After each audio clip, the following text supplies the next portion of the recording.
For today's kernel, in honor of Hispanic Heritage Month, I wanted to shout out some of the Latinx guests that I've had here on the show who have lent their voices and expertise to what we do here on Popcorn Finance. So a big thanks to Jen Hemphill of Her Dinero Matters, Yaneli Espinal of Mind Your Money, Sidenise Pierce of Poise Finance Lifestyle, Pedro Mauda of Flourish Savings, and my This Is Awkward co-host, Allison Baggerly. I really appreciate all of these amazing guests who have added their insights and knowledge to the topics we've covered here on Popcorn Finance. So make sure you go check them all out. I've put links to their sites in the show notes, and I hope you enjoy today's episode.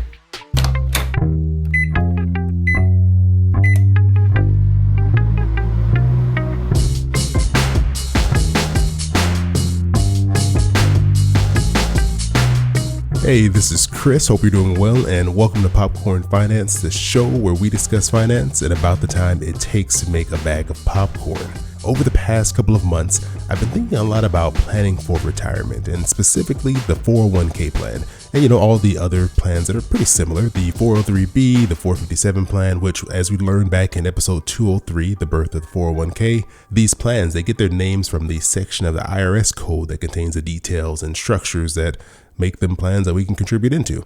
But before we jump into that topic, I wanted to remind you all to come join us over on This Is Awkward. It is a podcast that I host alongside my co-host Allison, and we dig into the awkward money situations that we're all dealing with. We have great listeners who have called in and have been very open in sharing some of the awkward money situations that they've been dealing with, and we help them through it without losing their friends and family along the way. Hopefully.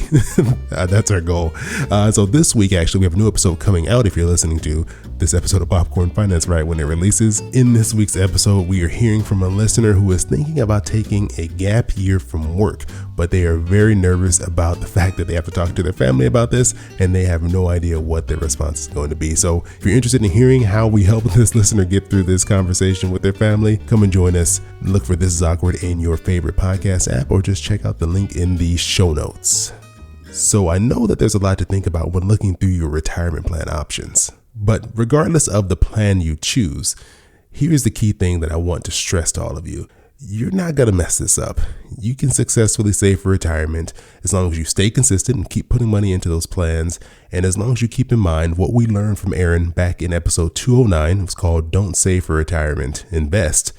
Make sure that you're actually investing your money in your 401k plans, and not just putting money in there and saving it in something that's like cash or the equivalent of a CD, because you actually want your money to grow quickly. And also, if you're thinking, I don't know where to start, I don't know how to figure any of this out, check out episode 198, How Much Do I Need to Retire?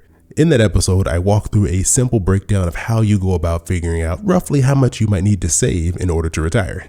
Today, we're going to focus on the most common version of the 401k, and that is the traditional 401k plan. And for this plan, contributions are made on a pre-tax basis.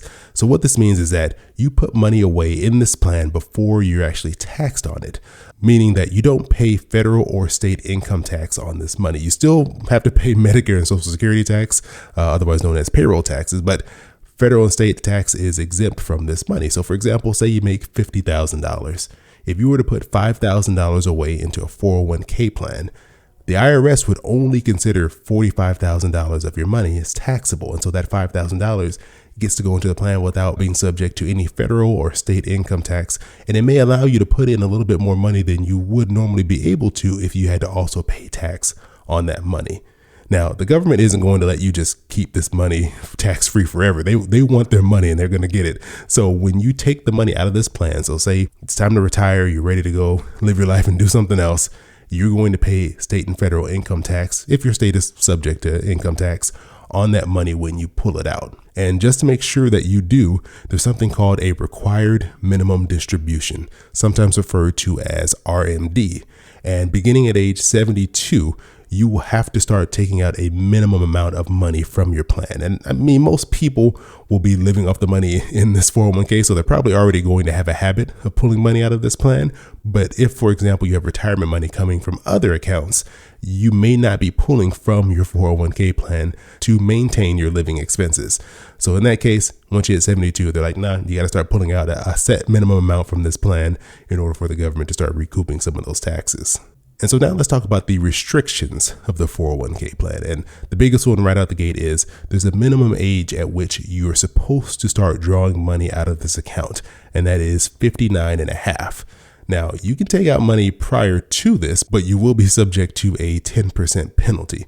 And all of this is in place in order to incentivize you not to touch this money and leave it there for retirement, which is why we're saving this money in the first place. If it wasn't for retirement, we'd just be putting this into a savings account or maybe into a brokerage account where you're investing outside of the retirement plan, maybe for a long-term goal. So in this situation, if you were to try to pull out money out of your account prior to age 59 and a half, not only would you pay the income tax on this money, which you would do whether or not you're 59 and a half or older or not, but you'd also pay 10% on top of that. So for example, if you wanted to take $10,000 out of your 401k early, you had to pay $1,000 and then also pay taxes on that money. So that's definitely a good reason not to touch this money. Now, there are a few exceptions, so I'll run through them really quickly here. First one is death, which doesn't do you any good, so we'll just move on to the next one. Total or permanent disability is a way in which you could pull money out of your 401k early without being subject to that 10% penalty. And then also there's something called a hardship withdrawal. And in this situation, you'd have to prove that you have an immediate and heavy, significant financial need for this money in your account.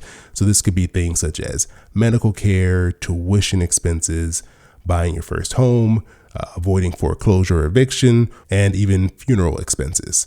Earlier in 2020, the CARES Act passed, which made a couple of new provisions to this avoidance of the 10% penalty. So under the CARES Act, you're allowed up until the end of 2020 to withdraw up to $100,000 without being hit with this 10% penalty and not have to prove these special circumstances that you normally would have to. Now, I'm not encouraging that you go and take money out of your account because you can and avoid this penalty.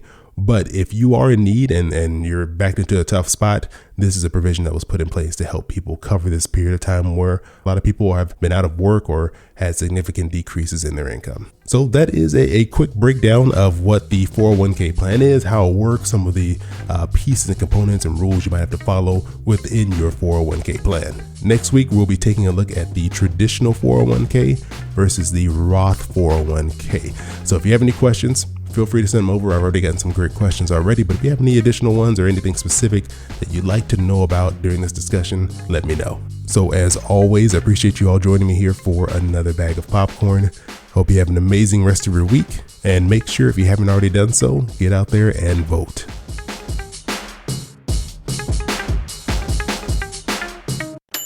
Yeah, boy, keep it poppin' like Mary Poppins.